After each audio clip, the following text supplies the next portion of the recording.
بسم اللہ الرحمن الرحیم۔ رب ذوالجلال کے بابرکت نام سے شروع کرتا ہوں جو دلوں کے راز خوب جانتا ہے۔ میں تمام ناظرین کو چینل میں دل کی گہرائیوں سے خوش آمدید کہتا ہوں۔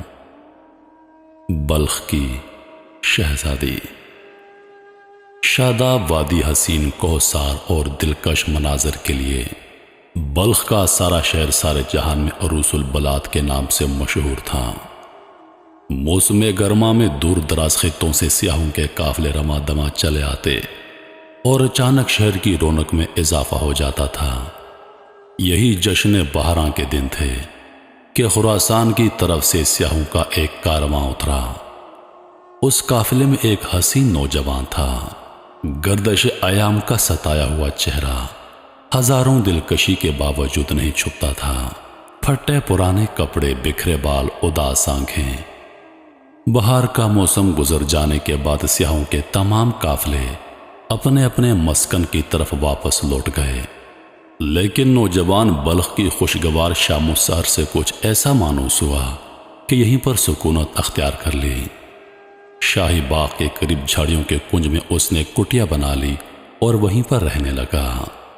دن بھر وہ شہر کا گشت کرتا اور شام سے پہلے اپنی کٹیا میں لوٹا تھا۔ ایک مدت سے اس کی زندگی کا یہی معمول تھا۔ باغ کے شاہی ملازمین بھی ایک فقیر سمجھ کر کبھی اس کو کچھ نہ کہتے۔ ایک دن شام کا وقت تھا، سورج کی آخری کرنیں کوثر کی چوٹیوں پر جھلملا رہی تھی۔ فقیر شہر کے گشت سے واپس لوٹ چکا تھا۔ نہ جانے کیوں آج اس کا دل بے حد اداس تھا۔ طبیعت بہلانے کے خیال سے باہر نکلا اور ٹہلتا ہوا باغ میں پہنچ گیا۔ کچھ ہی دور چلا تھا کہ ایک آواز کان میں آئی، کون اجنبی چلا آ رہا ہے؟ واپس لوٹ جاؤ، کیا تمہیں خبر نہیں ہے کہ آج سلطان بلخ کی شہزادی گشت کے لیے یہاں پر تشریف لائی ہے؟ جو ہی آواز کی طرف رخ پھیر کر دیکھا، ایک ہی جلوے نے دل کا کام تمام کر دیا۔ ایک شیشہ ٹوٹا، ایک بجلی چمکی اور ایک بے نوا فقیر کا خرمن ہستی آنے واحد میں جل کر راکھ ہو گیا۔ شہزادی کنیزوں کے جھرمٹ میں آگے بڑھی۔ تلواروں کی کاٹ فولاد کی ڈھالوں پر روکی جا سکتی ہے، لیکن چشم سحر تراز کا ایک ہی تیر نمے کش پوری ہستی کو گھائل کر دینے کے لیے کافی ہے۔ نظر کی چوٹ سے فقیر بالکل گھائل ہو چکا تھا۔ بڑی مشکل سے دل تھامے ہوئے اٹھا اور کٹیا میں آ کر بیٹھ گیا۔ دل کا شکیب تو رخصت ہو ہی چکا تھا، آنکھوں کی نیند بھی اڑ گئی۔ غم کی تپش میں ساری رات کٹی۔ آہستہ آہستہ عشق کی چنگاری دل کے قریب سلگتی رہی۔ شوق کا اضطراب بڑھتا گیا، یہاں تک کہ ایک زخمی پنچھی کی طرح فقیر کی زندگی ایک دردناک آزار کا شکار ہو گئی۔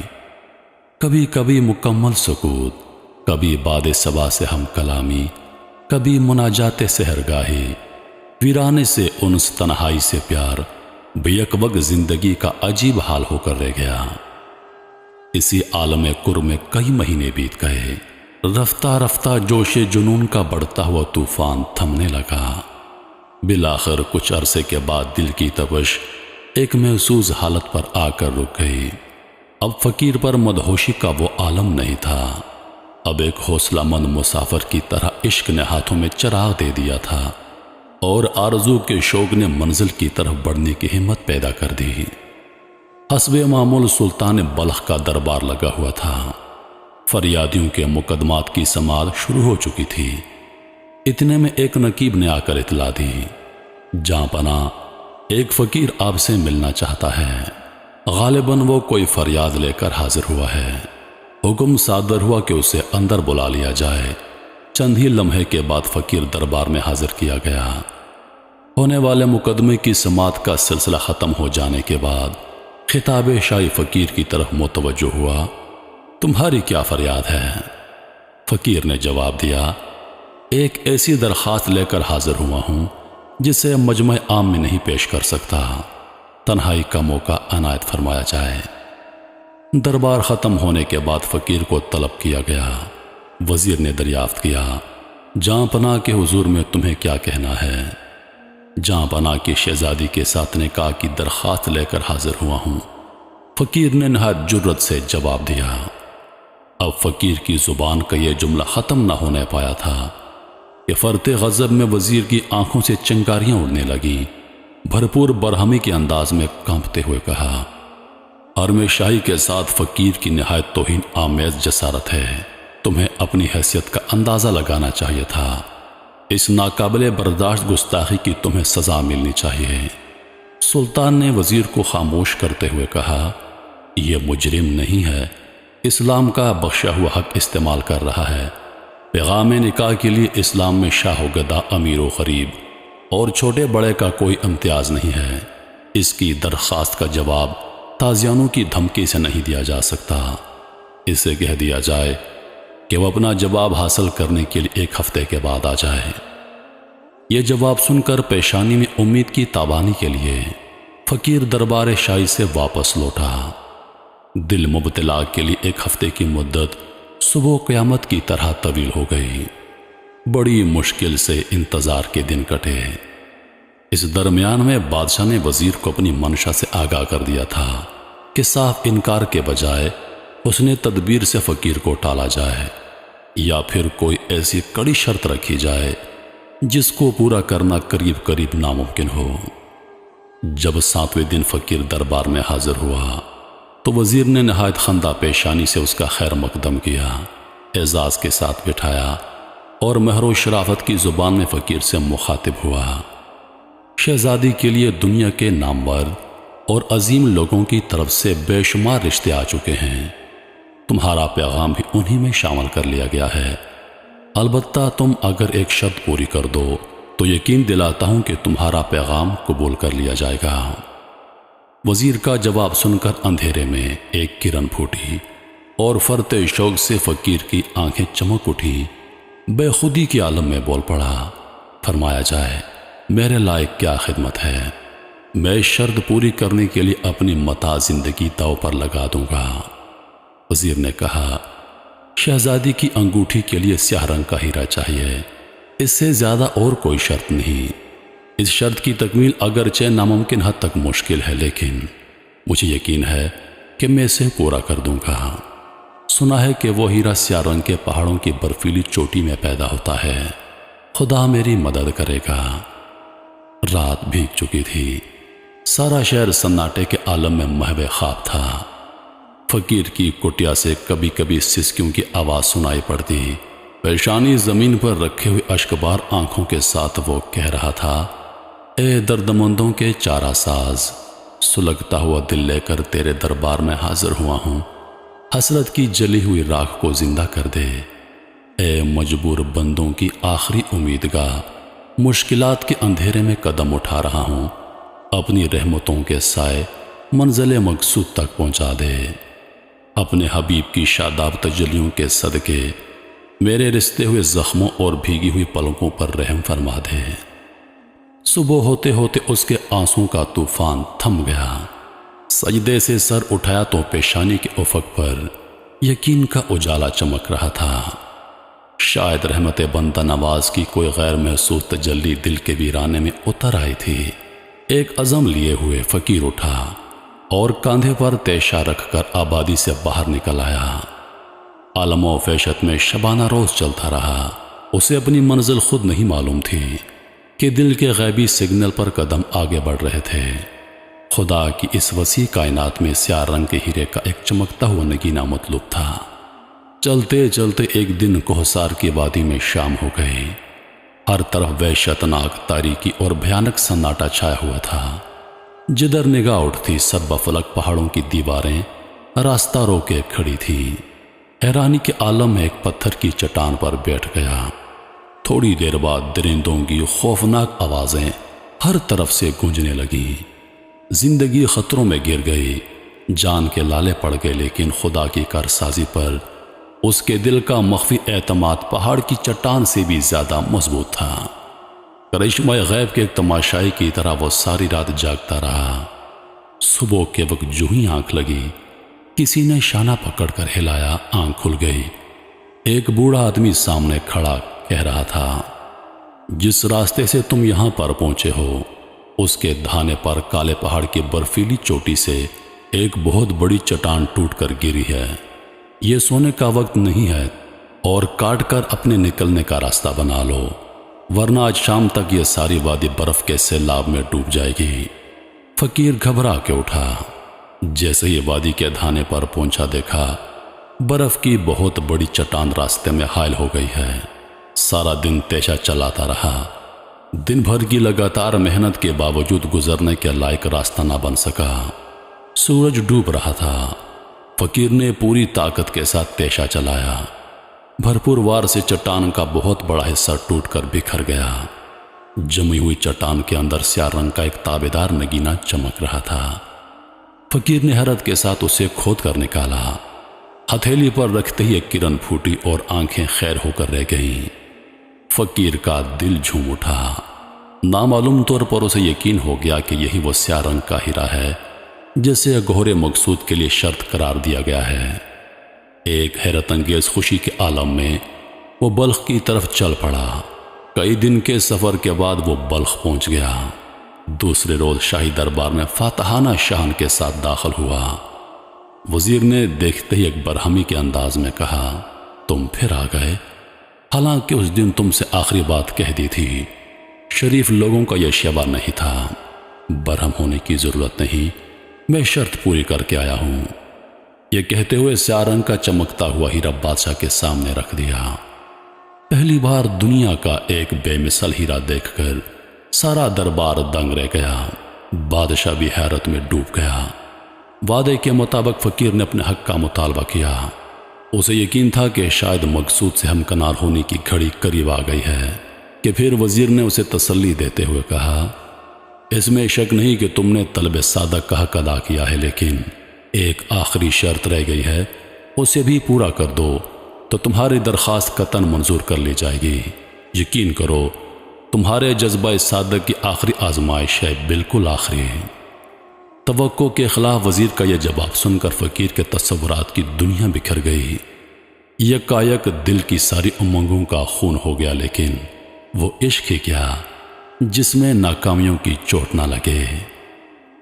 ہمت ہارنا راہ الفت کے مسافر کا شیوا نہیں ہوتا۔ پھر اس نے ٹوٹی ہوئی امیدوں کو سمیٹا اور وزیر سے دریافت کیا، اچھا وہ آخری شرط کیا ہے؟ وزیر نے جواب دیا، شہزادی کے کان کے آویزوں کے لیے 2 بڑے بڑے سفید موتی مطلوب ہیں جو رنگت و تابش میں ساری دنیا کے لیے بے مثال ہوں۔ فقیر آج دوسری بار گھائل ضرور ہوا تھا، لیکن اس کے باوجود مایوس نہ تھا۔ پھر آج کی رات پیشانیوں کی خلش اور مناجات کی گریہ وزاری میں کٹی۔ صبح ہوئی تو خدا کا نام لے کر اٹھا اور جنون عشق کی آخری مہم پر روانہ ہو گیا۔ لگاتار کئی دن کے چلنے کے بعد ایک سمندر کے کنارے پہنچ کر دم لیا۔ عشق کی فلک پیما ہمت بھی کیا قیامت ہوتی ہے۔ اپنے تائیں آج اس نے طے کر لیا تھا کہ وہ سمندر کو اپنے ہاتھوں سے خشک کرے گا اور چمکنے والے موتیوں کا سراغ لگا لے گا۔ اس یقین کے جذبہ میں دونوں ہاتھوں سے اس نے سمندر کا پانی پھینکنا شروع کر دیا۔ اسی عالم جنون میں کئی دن گزر گئے۔ پلٹ کر دیکھا تو پہاڑوں کی طرح سر اٹھائی موجوں کا وہی عالم شباب تھا، لیکن قربان جائیے عقید عشق کی حیرت گری کے کتنی کھلی ہوئی ناکامی کے باوجود سمندر پر فتح پانے کا عزم ذرا برابر متزلزل نہیں ہوا تھا۔ کئی دن کی مسلسل محنت سے اس کے بازو شل ہو چکے تھے۔ سمندر کے بجائے جگر کا خون جلتے جلتے خشک ہو چلا تھا۔ اتنے عرصے کے بعد آج پہلی دفعہ اس نے ڈبڈباتی ہوئی آنکھوں سے آسمان کی طرف دیکھا۔ نہ جانے چشم امید کی وہ کون سی ادا تھی کہ اچانک غیرت کا سمندر ابل پڑا۔ نظر جھپکی تو موجوں کا ایک ریلا جگمگاتے ہوئے موتیوں کا ڈھیر کنارے پر ڈال کر واپس جا رہا تھا۔ پرت مسرت سے فقیر کی روشن پیشانی سجدہ شرک کے اضطراب میں بوجھل ہو گئی۔ آج کامیابی سے زیادہ شان رحمت کی چاراگری پر وہ نازاں تھا۔ اب مجاز حقیقت کی طرف پڑھنے کا اسے سراغ مل چکا تھا۔ سجدہ شکر کی لذتوں سے شاد کام ہونے کے بعد موتیوں کا ڈھیر دامن میں رکھ لیا اور فتح مندی کے سرور میں جھومتا ہوا بلخ کی طرف چل پڑا۔ آج وہ قدموں کے بل پر نہیں دوڑ رہا تھا، ہوا کے دوش پر چل رہا تھا۔ بلخ پہنچ کر سیدھا شاہی محل میں داخل ہوا۔ بھرے دربار میں بادشاہ کے پایا تخت کے سامنے دامن کے سارے موتی بکھیر دیے۔ تڑپتی آنکھوں کی جگمگاہٹ سے دیکھنے والوں کی چکا چوند ہو گئی۔ حیرت سے سارے درباریوں پر سکتے کا عالم طاری تھا۔ اب وہ ساری شرطیں پوری کر چکا تھا اور نہایت بےتابی کے ساتھ مزدہ جان فراں کا انتظار کر رہا تھا کہ وزیر نے پھر اس کے جذبہ شوق کے ساتھ مذاق کیا، پھر اس کی شاداب امیدوں کا خون بہایا۔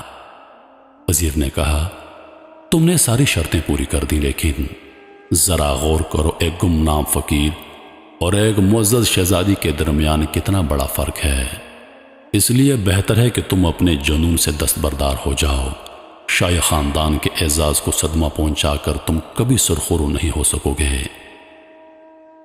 وزیر کا یہ جواب ایک تیر کی طرح فقیر کے سینے میں پیوست ہو گیا۔ دل کا وہ آبگینہ جو مایوسیوں کی زد سے بچا بچا کر رکھا تھا، اچانک چھن سے ٹوٹ گیا۔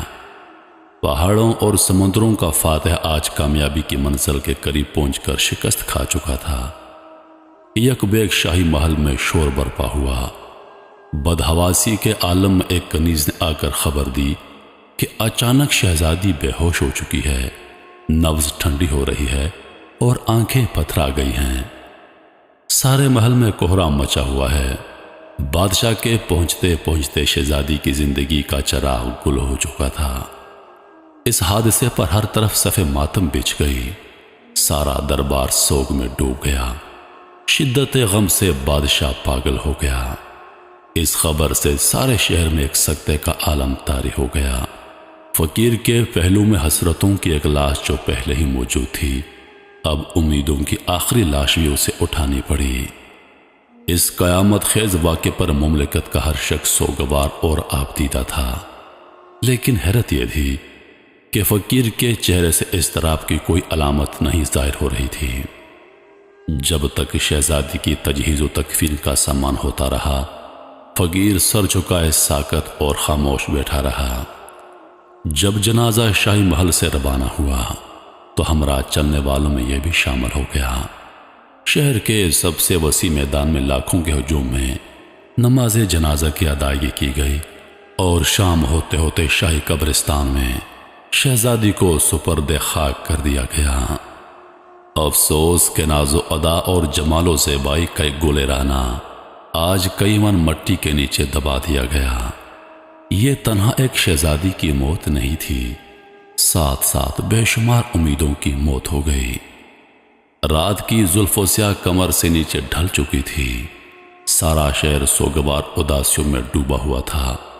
تنہا ایک فقیر اپنی کٹیا میں جاگ رہا تھا کہ یک بیک سناٹی کی بھرپور خاموشی میں تیشا لیے ہوئے اٹھا اور سیدھا شاہی محل کے قبرستان میں داخل ہو گیا۔ تاج عشق نے اسے بے انتہا حوصلہ مند بنا دیا تھا۔ آستین چڑھاتے ہوئے آج وہ موت سے لڑنے آیا تھا۔ اپنے جنون پر یقین کے سہارے آج اسے تقدیر کا فیصلہ بدلوانا تھا۔ سب سے پہلے گھٹنا ٹیک کر اس نے شہزادی کے مدفن کی خاک کا بوسہ لیا۔ اس کے بعد جلد از جلد قبر کی مٹی ہٹائی۔ چونکہ قبر بالکل تازہ تھی، اس لیے جلد ہی تختے تک پہنچ گیا۔ چند تختے کھولنے کے بعد جو ہی کفن کا آنچل نظر آیا، اس کے ضبط کا پیمانہ چھلک اٹھا۔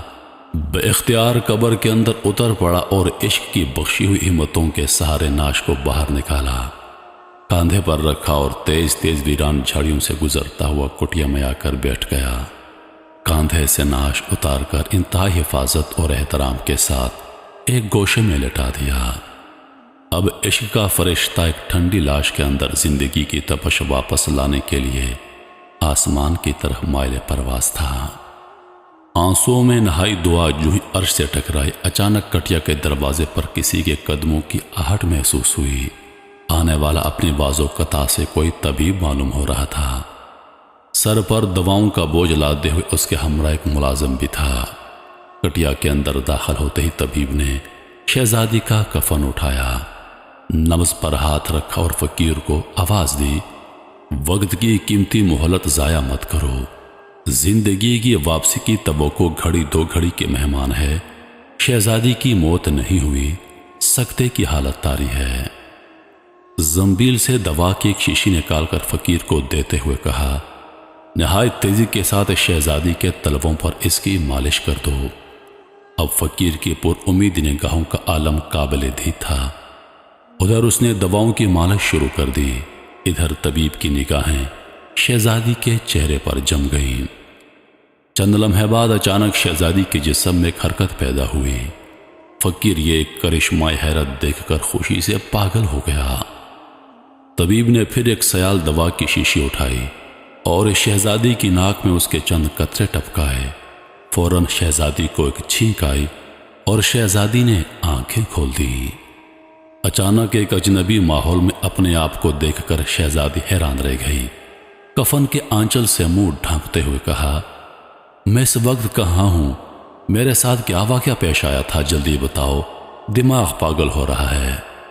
فقیر نے اپنے جذبات پر قابو پاتے ہوئے جواب دیا، کسی بات کا اندیشہ نہ فرمائیے، آپ اس وقت ایک محفوظ پناہ گاہ میں ہیں۔ اور اس کے بعد تفصیل وار شروع سے آخر تک سارا واقعہ بیان کر دیا۔ وہ بیان کرتا رہا اور شہزادی حیرت میں ڈوبی سنتی رہی۔ سارا ماجرا سن لینے کے بعد شہزادی کو عشق صادق کی حمایت میں قدرت کی کار فرمائی کا یقین آ گیا۔ لجاتی ہوئی آواز میں وہ مشکل تمامی الفاظ منہ سے نکل سکے۔ پردہ غیب کی چارہ گری جس خواب کی پشت پناہی کر رہی ہے، اب اسے شرمندہ تعبیر ہونے سے کوئی نہیں روک سکتا۔ طبیب نے مداخلت کرتے ہوئے کہا، تو پھر کیا دیر ہے؟ میرے خیال میں ایک لمحے کے لیے بھی ماحول کا غیر محرم رہنا مناسب نہیں معلوم ہوتا۔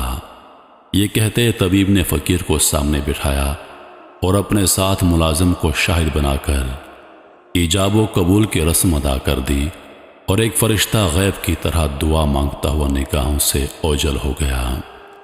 آج فقیر کی فاتحانہ مسرتوں کا اندازہ لگانا مشکل تھا۔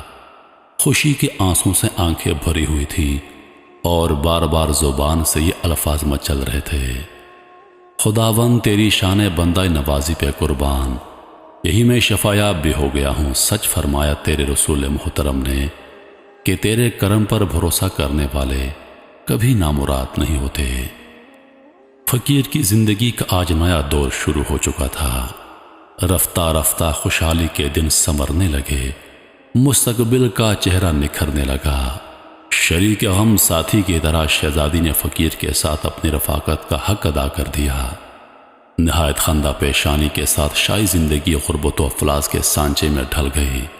کسی حال میں بھی پیشانی پر بل نہ آیا۔ کئی سال گزر گئے، لیکن شہزادی نے اپنے دوبارہ جی اٹھنے کے راز سے کسی کو باخبر ہونے نہیں دیا۔ فقیر کی جھونپڑی سے شاہی محل کا فاصلہ کچھ زیادہ دور نہیں تھا۔ اسے یقین تھا کہ وہ صرف فقیر کے لیے زندہ کی گئی ہے، اس لیے زندگی کا دائرہ عام و وسیع نہیں کرنا چاہتی تھی۔ خاندان کی لاڈلی بیٹی کے انتقال کے بعد شاہی محل پر ہمیشہ کے لیے غم چھا گیا۔ دربار کی رونقیں سرد پڑ گئیں۔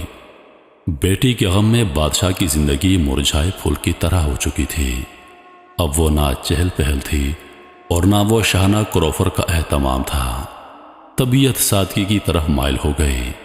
دینی مشاغل سے دلچسپیاں بڑھنے لگیں۔ مسجدوں کی تعمیر اور مدرسوں کا قیام کرنے لگا۔ ہفتے کا ایک دن تعلیمی اور فلاحی اداروں کا معائنہ کرنے کے لیے مخصوص تھا۔ آج ایک مکتب کی سالانہ تقریب تھی۔ تمام بچے صاف ستھرے لباس میں بادشاہ کے خیر و مقدم کے لیے کھڑے تھے۔ جو ہی بادشاہ کی سواری آئی، تمام بچوں نے جھک کر سلام کیا۔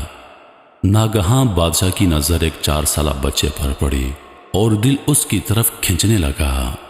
بار بار اسے دیکھنے کی خواہش مچلنے لگی۔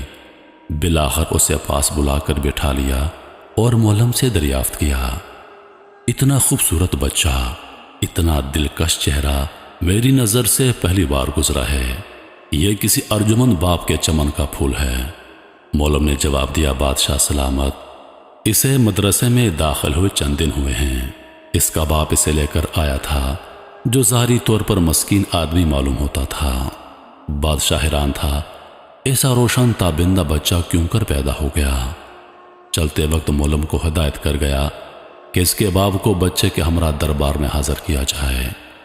شام کو معلم نے بادشاہ کا حکم فقیر کو پہنچاتے ہوئے تاکید کی کہ وہ اپنے بچے کو لے کر دربار میں فوراً حاضر ہو جائے۔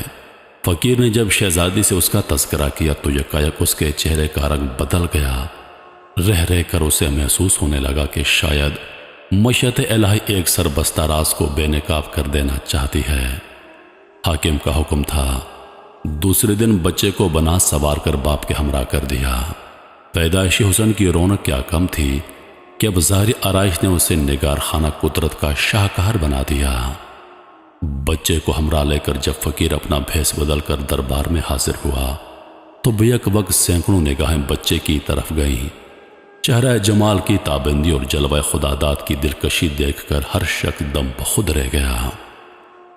بادشاہ کے جذبہ شوق کا عجیب حال تھا۔ تختے شاہی سے اٹھ کر بچے کو گود میں بٹھا لیا۔ نامعلوم طور پر دل کی کشش تیز ہو گئی، رگوں کا خون جوش مارنے لگا۔ دربار کو منتظر چھوڑ کر آج پہلی بار بادشاہ رام سرا میں داخل ہوا۔ ملکہ دوڑی ہوئی خدمت میں حاضر ہوئی۔ ہمراہ ایک مانوس شکل و صورت کا بچہ دیکھ کر ملکہ حیرت میں پڑ گئی، بار بار اسے دیکھ رہی تھی۔ بے ساختہ بول اٹھی، ذرا غور سے دیکھیے، اس کی پیشانی اور ہونٹ ہو مرحوم شہزادی کی طرح ہیں۔ جیسے بھی ممکن ہو یہ بچہ مجھے دلا دیا جائے۔ بادشاہ نے جواب دیا، ویسے میں نے بھی معلوم کیا ہے یہ ایک فقیر کا بچہ ہے، لیکن کوئی اپنے بچے کو بخوشی کسی کے حوالے نہیں کر سکتا، اور کسی کی گود کا کھلونا جبرن چھین لینا انسانی مروت کے خلاف ہے۔ ملکہ نے درمیان میں مداخلت کرتے ہوئے کہا، میں ممتا کی ماری خود ہی گوارا نہیں کرتی کہ کسی کے دل کا ٹکڑا زبردستی اسے علیحدہ کر دیا جائے، لیکن ایسا کرنے میں کیا حرج ہے؟ اس کے والدین کو بھی رہائش کا اہتمام کر دیا جائے۔ ایک فقیر گھرانے کی معراج اس سے زیادہ اور کیا ہو سکتی ہے؟ بادشاہ نے ملکہ کو سراہتے ہوئے کہا، تمہاری یہ رائے بالکل درست ہے۔ محل سرائے سے واپس آنے کے بعد بادشاہ نے فقیر کو مخاطب کرتے ہوئے کہا، ملکہ تمہارے بچے کو اپنے پاس رکھنا چاہتی ہے، کیا تم اس کی اجازت دو گے؟ فقیر نے جواب دیا، ملکہ کی خوشنودی کے خیال سے میں کسی طرح گوارا بھی کر لوں تو اس کی ماں کبھی برداشت نہ کر سکے گی، وہ غریب بے موت مر جائے گی۔ جہاں پناہ بادشاہ نے تسلی آمیز لہجے میں کہا، میں بچے کو ماں سے علیحدہ کرنا نہیں چاہتا، لیکن اگر محل کے گوشے میں تم لوگوں کی رہائش کا اہتمام کر دیا جائے تو کیا حرج ہے؟ بچہ بھی اپنے ماں سے علیحدہ نہ ہوگا اور ملکہ بھی اپنا جی بہلاتی رہے گی۔ فقیر نے کہا، میں واضح طور پر نہیں کہہ سکتا کہ کیا میری بیوی اس بات کو تسلیم کرے گی، کیونکہ مسکینوں کے لیے شاہی محل کبھی راس نہیں آتے۔ بادشاہ نے بھی فیصلہ کن انداز میں کہا، تم اس کی فکر نہ کرو، ملکہ تمہاری اہلیہ کو جیسے بھی ہو راضی کر لیں گی۔ محل کے عقبی دروازے کے اندر شاہی بیگمات کی مخصوص پالکی رکھی جاتی تھی۔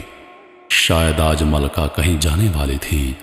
خواصوں کے جھرمٹ میں آ کر ملکہ بیٹھ گئی اور شاہانہ کروفر کے ساتھ پالکی آگے بڑھی۔ راستے کی پیشوائی کرنے والا خواجہ سراؤں کا ایک دستہ آگے آگے چل رہا تھا۔ دریافت کرنے پر معلوم پڑا کہ ملکہ کسی فقیر کی جھونپڑی میں جا رہی ہے۔ اس خبر کو جس نے سنا وہ حیرت میں ڈوب گیا۔ پالکی شاہی باغ کے قریب پہنچ چکی تھی۔ فقیر کی جھونپڑی تک جانے والا راستہ نہایت پرپیچ تھا۔ ایک خواجہ سرا نے آگے بڑھ کر فقیر کو آواز دی۔ فقیر اپنی جھونپڑی سے گھبرایا ہوا باہر نکلا۔ آج پہلی مرتبہ دروازے پر ایک پالکی دیکھ کر اسے حیرت ہو گئی۔ خواجہ سرا نے فقیر کو مطلع کیا کہ پالکی میں ملکہ تشریف لائی ہیں، وہ تمہاری اہلیہ سے ملنا چاہتی ہیں، جلدی باہر آؤ۔ یہ خبر سن کر فقیر کا دل دھک سا ہو گیا۔ بدحواسی کے عالم میں شہزادی کو اطلاع دی، سالہ سال مخفی راز آج بے نقاب ہونا چاہتا ہے، اب چھپنے کی کوئی گنجائش نہیں ہے۔ عقل معاف ہو گئی، خون سوکھ گیا، دل کی دھڑکن تیز ہو گئی۔ اس عالم میں شہزادی دم بخود کھڑی تھی کہ ملکہ جھونپڑی کے اندر داخل ہو گئی۔ پہلی نظر پڑتے ہی آنکھ جھپک گئی، دوبارہ کھلی تو سکتے کا عالم طاری ہو گیا۔ تھوڑی دیر کے بعد منہ سے چیخ نکلی، شہزادی! فوراً دوسری چیخ بلند ہوئی۔ نظر کا مشاہدہ دل مان گیا تھا لیکن دماغ انکار کر رہا تھا۔ دفنائی ہوئی بیٹی کیوں کر زندہ ہو سکتی ہے؟ مرنے کے بعد آج تک کون واپس لوٹا ہے؟ ایک ناممکن بات کبھی واقع نہیں ہو سکتی۔ یہ صرف نظر کا دھوکہ ہے، بیداری کا خواب ہے، یقیناً آنکھ کا کھلا فریب ہے۔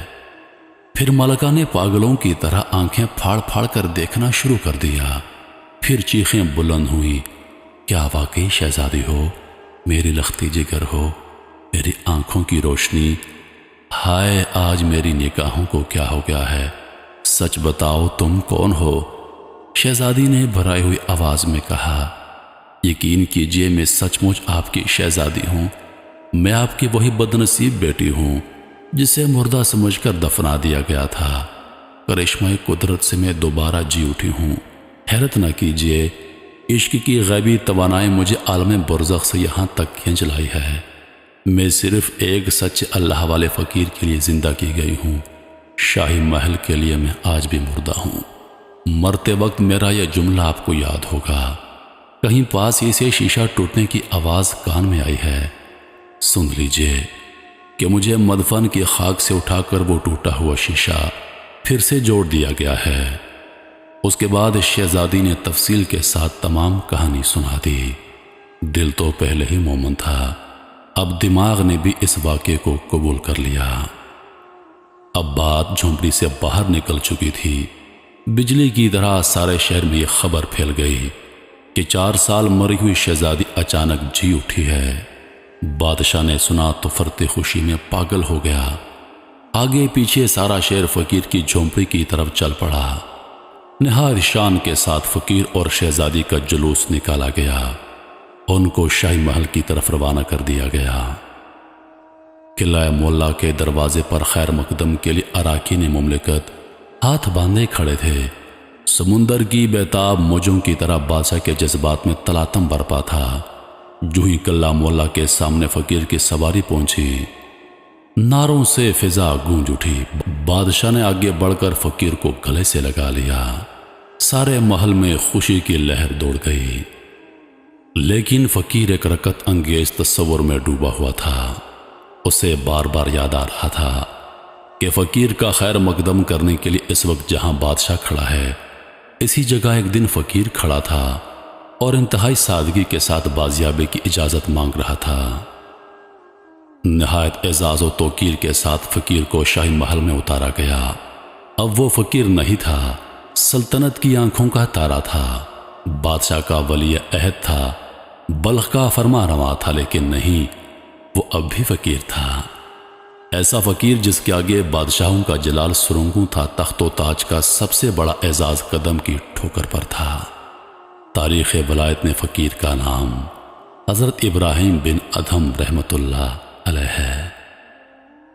محترم ناظرین، کہانی کا سبق یہ ہے کہ جب اللہ پر بھروسہ مضبوط ہو، جب اپنے اللہ پر یقین پختہ ہو، تو سمندر بھی راستہ دے دیا کرتا ہے، مردے بھی اللہ پاک زندہ کر دیتا ہے، آگ بھی ٹھنڈی پڑ جاتی ہے، پہاڑ بھی راستہ دے دیتا ہے، اور ایسے ایسے واقعات رونما ہو جاتے ہیں جن کو عقل نہیں مانتی۔ بس اپنے اللہ پر بھروسہ کیجئے، اپنے اللہ پر یقین کیجئے، وہ ہر مشکل سے آپ کے لیے راستہ نکالے گا۔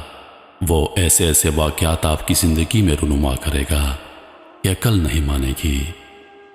جیسے بھی حالات ہوں، مشکل ہو، سختی ہو، پریشانی ہو، بس اپنے پروردگار پر یقین کیجئے، وہ آپ کے لیے بہترین راستہ نکالے گا۔ کبھی مایوس مت ہوئیے، کیونکہ اللہ فرماتا ہے کہ مایوسی گناہ ہے۔ انہی لفظوں کے ساتھ میں اجازت چاہوں گا، اس امید کے ساتھ کہ سانسوں نے وفا کی تو اگلی بار ایک اور ویڈیو لے کر آپ کی خدمت میں حاضر ہوں گا۔